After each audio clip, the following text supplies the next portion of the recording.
Hello my dear students. Last class में हमने Coulomb's law पे आधारित कुछ क्वेश्चन सॉल्व किए थे, जिसमें हमने देखा कि एफ ज्ञात करना हो या फिर आवेश ज्ञात करना हो, उनके बीच की दूरी ज्ञात करनी हो तो किस प्रकार क्वेश्चन सॉल्व किए जाएंगे। तो उसी से आगे हम चल रहे हैं।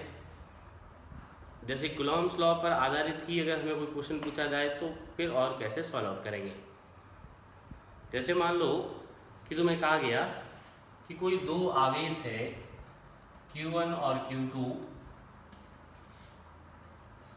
जैसे ये कहा गया Q1 Q2, और दोनों एक दूसरे से r दूरी पर स्थित है। दोनों एक दूसरे से r दूरी पर स्थित है और यहाँ पर Q1 Q2 के तुम्हें मान दे दिए गए। जैसे मान लो कि Q1 का मान है 50 गुलाम, Q2 का मान है मान लो 20 गुलाम। ठीक है, अभी दोनों हम कह रहे हैं कि धनात्मक है, तो उससे हमें इनके मध्य लगने वाले बल की प्रकृति पता चल जाती है कि वो प्रतिकर्षण बल होगा। ये प्लस का 50 गुलाम और ये प्लस का 20 गुलाम दोनों एक दूसरे को प्रतिकर्षित करेंगे, दोनों एक दूसरे को प्रतिकर्षित करेंगे। ये हमें यहाँ से पता चल गया कि धनात्मक है दोनों, तो प्रतिकर्षण बल लगाएंगे। लेकिन यहाँ तुम्हें बल का मान क्वेश्चन में दे दिया गया, F का मान दे दिया गया कि F बराबर, मान लो कि इस क्वेश्चन में तुम्हें कहा गया कि दोनों एक दूसरे पर 100 न्यूटन बल आरोपित करते हैं। कितना बल आरोपित करते हैं? 100 न्यूटन बल आरोपित करते हैं। तो बताओ कि इन दोनों के मध्य की दूरी कितनी है, r का मान क्या है। क्वेश्चन ध्यान से देख लें। दो बिंदु आवेश Q1 और Q2 एक दूसरे से r दूरी पर रखे हुए हैं, जहां दोनों आवेशों के मान प्लस 50 कूलम और प्लस 20 कूलम है, जबकि इनके मध्य लगने वाले बल का परिमाण 100 न्यूटन है। ठीक है, तो उनके मध्य की दूरी r पूछी गई। अब देखो r हमें पता है कि F के लिए व्युत्क्रमानुपाती है, यानी कि दूरी जितनी ज़्यादा होती है बल का मान उतना ही कम होता है। बल का मान उतना ही कम होता है और दूरी कम होती है तो बल का मान ज़्यादा होता है। तो ये हमें दोनों के लिए ज्ञात करना है, r का मान ज्ञात करना है, यानी कि दोनों के बीच की दूरी ज्ञात करनी है। तो यहाँ पर r ज्ञात करने के लिए हम क्या करें, F वाला सूत्र काम में लें कि F बराबर K Q1 Q2 बटे r square. F equal to K Q1 Q2 upon r square अपने पास फॉर्मूला है। तो r ज्ञात करने के लिए इधर ले जाओ, r स्क्वायर बराबर क्या बनेगा, K Q1 Q2 upon F। K Q1 Q2 upon F, ये संबंध हो गया r स्क्वायर के लिए। तो r स्क्वायर बराबर सभी मान रख दें, K का मान 9 गुणा 10 की घात 9, Q1 का मान 50, Q2 का मान 20 वटा में F का मान 100। 100 अपने पास फोर्स हो गया, F हो गया। क्या कोई मात्रक बदलने की ज़रूरत है हमें? तो यहाँ किसी का भी मात्रक बदलने की ज़रूरत नहीं है। सभी राशियाँ देखो जो हमें ज़रूरत है, आवश्यकता है, उसके अनुसार दी गई है। सारी राशियाँ हमें आवश्यकता अनुसार दी गई, यानी कि आवेश अपना कूलम में है, ठीक है, दूरी अपनी किसके अंदर है, वो ज्ञात करनी है, F न्यूटन। तो अब यहाँ से हम r स्क्वायर यानी कि r का मान ज्ञात कर सकते हैं। तो r स्क्वायर बराबर, इनको मल्टीप्लाई करोगे तो ये बन जाएगा 5 टू 10, मतलब कि 9 इंटू 10 टू द पावर कितनी बन गई, ये 0 कैंसिल कर दो, ये 0 कैंसिल कर दो, ये तो हमने कैंसिल कर दिए। तो 10 to the power 5 to the 10, 1 plus करोगे ये 10 हो गई। ठीक है, अब ये r स्क्वायर है, r का मान ज्ञात करना, यानी कि वर्गमूल ले लें, दोनों तरफ स्क्वायर रूट ले लें, तो r इक्वल कितना हो जाएगा, 3 into 10 to the power 5। Distance किस में आएगी, मीटर। 3 गुणा 10 की घात 5 मीटर इतनी दूरी पर स्थित है दोनों आवेश, तब वो एक दूसरे पर 100 न्यूटन का बल आरोपित करते हैं। F बराबर 100 न्यूटन बल आरोपित करते हैं। कब करते हैं, जब Q1 Q2 यानी कि 50 और 20 ये दो आवेश दिए गए हैं और दोनों 3 गुणा 10 की घात 5 मीटर दूरी पर रखे हुए हैं। ओके, ये हमें ध्यान रखना है। ओके, ऐसे ही अपने पास कुछ और क्वेश्चंस लिए जा सकते हैं। जैसे हमें विद्युत क्षेत्र से संबंधित क्वेश्चन पूछे जाए या विद्युत फ्लक्स से संबंधित क्वेश्चन पूछे जाए। विद्युत फ्लक्स हमने पढ़ा, गाउस प्रमेय हमने पढ़ी, तो उनसे संबंधित अगर कोई न्यूमेरिकल्स बनते हैं,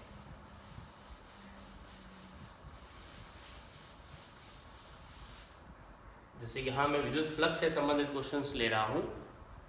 फ्लक्स के लिए अपने पास देखो, फाई के लिए हमने फॉर्मूला पढ़ा था कि फाई इक्वल टू होता है E डॉट डी एस। विद्युत फ्लक्स के लिए सूत्र होता है phi equal to E dot D S. ये सूत्र है अपने पास फाई के लिए, विद्युत फ्लक्स के लिए E डॉट डी एस। अब तुम्हें E का मान, ds का मान दिया गया हो, अगर वो दे रखा हो और कोण दे रखा हो, तब इसी फॉर्मूले को phi equal to EDS cos theta लिख सकते हैं। Phi equal to EDS cos theta लिखा जा सकता है। वही फॉर्मूला जो अपने पास E डॉट डी एस वाला है, वही EDS cos थीटा के रूप में यूज कर सकते हैं। ये हमें पता होना चाहिए। तो अब इस फॉर्मूले को अगर सदिश रूप में यूज करोगे तो अपने पास E डॉट डी एस यानी कि वहां डॉट गुना आएगा, और अगर तुम्हें सीधे मान दे रखे हो तो हम ये यूज कर सकते हैं। ओके, जैसे हम एग्जाम्पल सॉल्व करते हैं। मान लो कि तुम्हें विद्युत क्षेत्र की तीव्रता E का मान दिया गया कि E बराबर है 3i cap plus 2j cap minus 4k cap. और E के लिए यानी कि विद्युत क्षेत्र की तीव्रता के लिए अगर मात्रक लिखना हो तो E equal to F upon Q होता है, यानी कि न्यूटन प्रति कूलम होता है मात्रक इसका, ये लो E। और ds मान लो तुम्हें दे दिया गया 4i cap minus 2k cap, चलो ये दे दिया, और ये दिया है मीटर स्क्वायर। ये क्वेश्चन दिया गया तुम्हें, E और ds दे रखा है और फाई पूछा गया कि फाई का मान क्या होगा वो ज्ञात करना है। तो फाई ज्ञात करने के लिए हमने कहा कि E dot D S use करना है जब सदिश रूप में हो, और अदिश में हो तो EDS cos थीटा यूज करना है। तो EDS cos कैसे यूज करें, यहाँ पर E डॉट डी एस करना है, फाई बराबर E डॉट डी एस, यानी कि दोनों का डॉट गुणा करना है। तो यहाँ आ जाएगा फाई बराबर E का मान ये रहा 3i cap plus 2j cap minus 4k cap, और ds का मान ये रहा 4i cap minus 2k cap, 4i cap minus 2k cap. Okay, अब इनका डॉट गुणा करो। तो डॉट गुणा में हमने 11th क्लास में पढ़ा है कि सिमिलर प्रोडक्ट 1 होता है, मीन्स i डॉट i का मान 1, j डॉट j का मान 1, k डॉट k का मान 1। याद रखना ये, अलग से ये चीज़ याद रखनी है। i dot i equal to j dot j equal to k dot k, कितना 1। और डिसिमिलर हो यानी कि i dot j, j dot k, k dot i, तो इन सभी की वैल्यू क्या होती है 0। ये हमें ध्यान रखना है। तो सिमिलर प्रोडक्ट हमेशा कितना होता है 1 होता है, 1 होता है। तो यहाँ जब हम क्वेश्चन सॉल्व करेंगे तो ओनली सिमिलर प्रोडक्ट ही लेना है, बाकी तो हमें लेना ही नहीं है, ओनली सिमिलर प्रोडक्ट ही लेना है। मीन्स फाई इक्वल टू आई को आई से मल्टीप्लाई करो, 3i cap into 4i cap, 3i cap into 4i cap, तो 3 इंटू 4 कितना हो गया, 3 4 12, ये आ गया। फिर आई डॉट आई तो 1 हो गया, और 1 से मल्टीप्लाई करोगे तो 12 इंटू 1 12 ही रहेगा, यानी उसको मल्टीप्लाई करने की ज़रूरत नहीं है। फिर j को j से मल्टीप्लाई करो, यहाँ 2j, यहाँ j है ही नहीं, जब नहीं है इसका मतलब वो शून्य है, नहीं दिया गया मतलब शून्य है, तो ये क्या बन गया प्लस 0। 2 इंटू 0 करोगे तो वो 0 बन जाएगा। फिर चलते हैं k के लिए, -4k into -2k, minus into minus plus 4 2 या 8, k डॉट k क्या बन गया, 1 बन गया। अब ये हो गया pi equal to 12 plus 0 plus 8 मतलब 20 आ गया। और ईडीएस यूनिट लिखोगे तो न्यूटन पर कूलम इंटू मीटर स्क्वायर, ये अपने पास वैल्यू आ गई फ्लक्स की। विद्युत फ्लक्स आ गया कि phi equal to 20 newton metre square पर कूलम।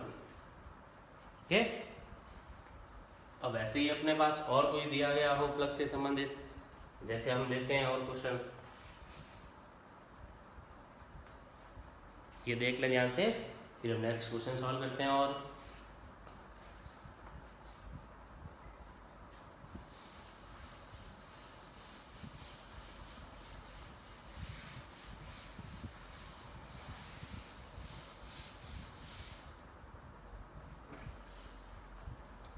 चलो जैसे आप देखें,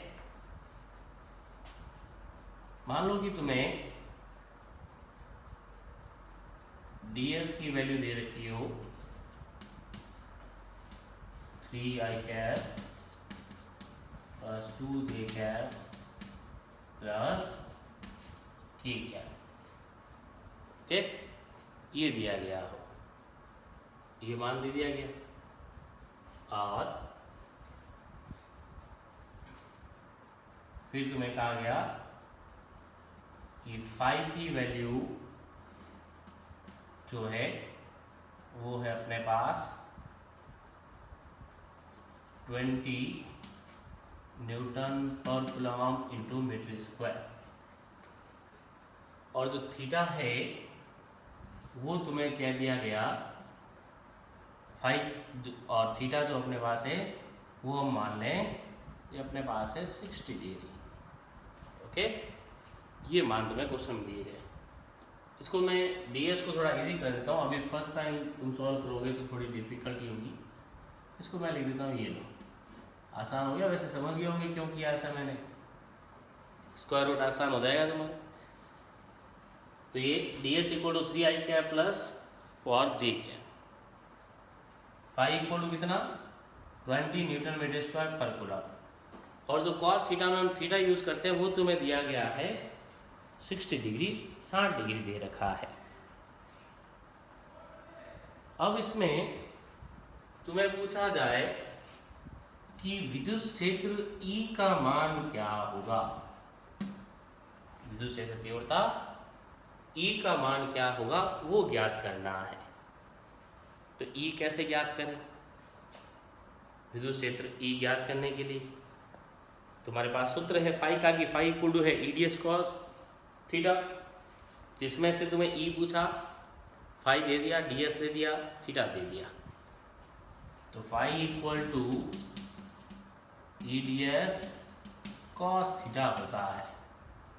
ठीक है, ये अपने पास होता है फॉर्मूला। अब इसमें फाई तो अदिश मान है, अदिश मान दे दिया, परिमाण दे दिया, केवल ds जो है वो सदिश रूप में दे रखा है और थीटा तुम्हें दे रखा है। तो क्या ds की ये वैल्यू हम यहाँ पुट कर सकते हैं, ये तो डायरेक्ट नहीं कर सकते। इस संबंध में अगर हम E या ds का मान रखेंगे तो केवल परिमाण रखेंगे, सदिश रूप में नहीं रखेंगे। केवल क्या रखेंगे, परिमाण ही रखेंगे, सदिश रूप में नहीं रखना है। तो केवल परिमाण रखना, यानी कि जो तुम्हें मान दिया गया ds का, इस ds का परिमाण ज्ञात करना पड़ेगा। ये तो सदिश रूप में है, तो पहले उसका परिमाण ज्ञात करो, मैग्नीट्यूड फाइंड करो उसका। तो ds बराबर √3² प्लस 4²। ठीक है, तो ये ds कितना हो गया, √9 + 16, मतलब कितना बना, √25। तो उसी को क्या लिख सकते हो, 5। ये देखो, इसलिए मैंने थोड़ा चेंज किया था कि ds तुम्हारे वैल्यू आसान हो जाए कि ds की वैल्यू कितनी आई, वो √9 + 16 मीन्स √25 हो गया, तो उसी को हमने 5 लिख दिया। ये ds की वैल्यू आ गई। ठीक, अब इस फॉर्मूले में रख सकते हो मान, आप तो ज्ञात कर सकते हैं हम आसानी से। अब हमें ज्ञात करना है e का मान, तो e बराबर क्या रह गया उसमें, देखो e = 5/ds cos theta, 5/ds cos theta.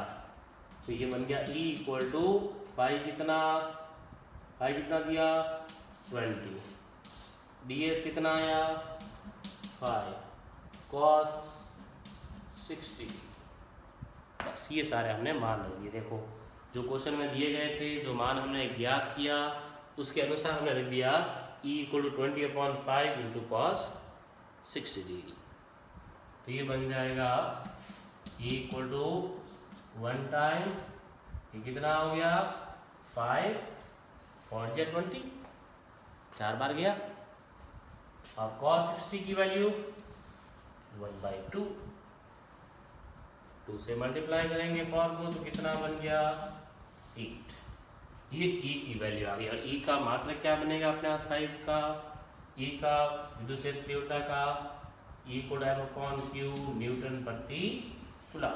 एक और मात्रक पढ़ लिया हमने, दूसरा मात्रक कौन सा है, वोल्ट पर मीटर।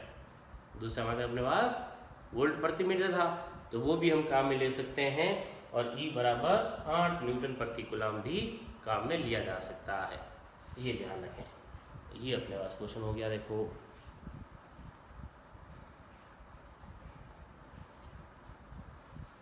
ऐसे ही क्वेश्चन और ले लें।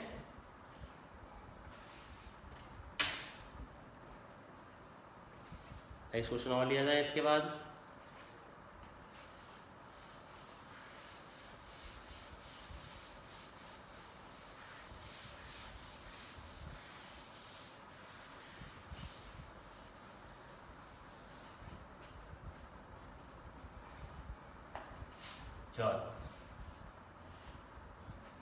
फिर हम कहते हैं कि मान लो तुम्हें E दिया गया,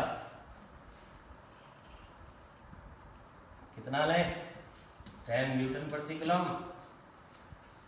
सिंपल क्वेश्चन ले लेते हैं। E = 10 न्यूटन प्रति कूलम दे दिया, और ds दे दिया मान लो 50 सेंटीमीटर स्क्वायर, और थीटा दे दिया गया, अधिकतम मान के लिए ले लेते हैं हम 0 डिग्री। ये समांतर मान लिया हमने। तो बताओ कि फाई की वैल्यू क्या होगी, विद्युत फ्लक्स का मान क्या होगा। ये हमें फ्लक्स ज्ञात करना है। तो देखो फ्लक्स ज्ञात करने के लिए तुम्हारे पास जो मान है उसमें E है, उसमें ds है, उसमें थीटा है। ये तीनों मान तो हमें दे रखे हैं, और इन 3 मान की ही जरूरत पड़ती है। लेकिन क्वेश्चन में थोड़ा सा अंतर क्या है कि जो ds है वो 50 सेंटीमीटर स्क्वायर है, 50 सेंटीमीटर स्क्वायर है, जबकि हमें मान किस में चाहिए होता है, क्षेत्रफल हम किस में लेते हैं, क्षेत्रफल हमेशा लेते हैं मीटर स्क्वायर में, क्षेत्रफल मीटर स्क्वायर में लेते हैं। तो यहाँ से 50 सेंटीमीटर स्क्वायर को कन्वर्ट करें, तो कन्वर्ट करोगे तो 50, अब देखो सेंटीमीटर को मीटर में बदलना होता तो बटा 100 करते हैं, जबकि सेंटीमीटर स्क्वायर को मीटर स्क्वायर में बदलना तो बटा 100 × 100। ओके, तो 10 की घात कितनी आएगी? -4 आएगी, याद रखें। सेंटीमीटर को मीटर बदलना हो तो बटा 100 यानी कि 10 की घात -2 लेते हैं, जबकि यहाँ हमें सेंटीमीटर स्क्वायर को मीटर स्क्वायर में बदलना था, तो स्क्वायर यानी कि 10 की घात कितनी हो गई? -4 हो गई। अब सॉल्व करते हैं इसको। तो phi equal to EDS cos theta, phi equal to E का मान 10, DS का मान 50 गुणा 10 की घात -4 cos 0 डिग्री। cos 0 डिग्री का मान हमें पता है 1 होता है, तो फाई बराबर, यहाँ से देखो 1 0, यहाँ से 1 0 काट दें, तो 5 गुणा 10 की घात -2 गुणा 1, यानी कि फाई इक्वल टू कितना रह गया? 0.05। 5 इंटू 10 हुआ -2 है, मीन्स 0.05, और यूनिट क्या लिखेंगे? न्यूटन इंटू मीटर स्क्वायर प्रति कूलम। समझ में आएगी? तो अपने पास फाई इक्वल टू EDS सूत्र हमेशा काम में लेना, ये याद रखें। डॉट गुणा आता है जब सदिश में मान दिए गए हों, लेकिन अगर सदिश में मान ना देकर तुम्हें केवल परिमाण दे दिए गए तो EDS cos थीटा हम यूज कर सकते हैं। ऐसे ही कई बार तुम्हें थीटा भी पूछ लिया जाता है, जैसे फाई का मान दे दे, EDS का कोई मान दे दे, और तुम्हें कौन पूछ ले कि थीटा क्या होगा।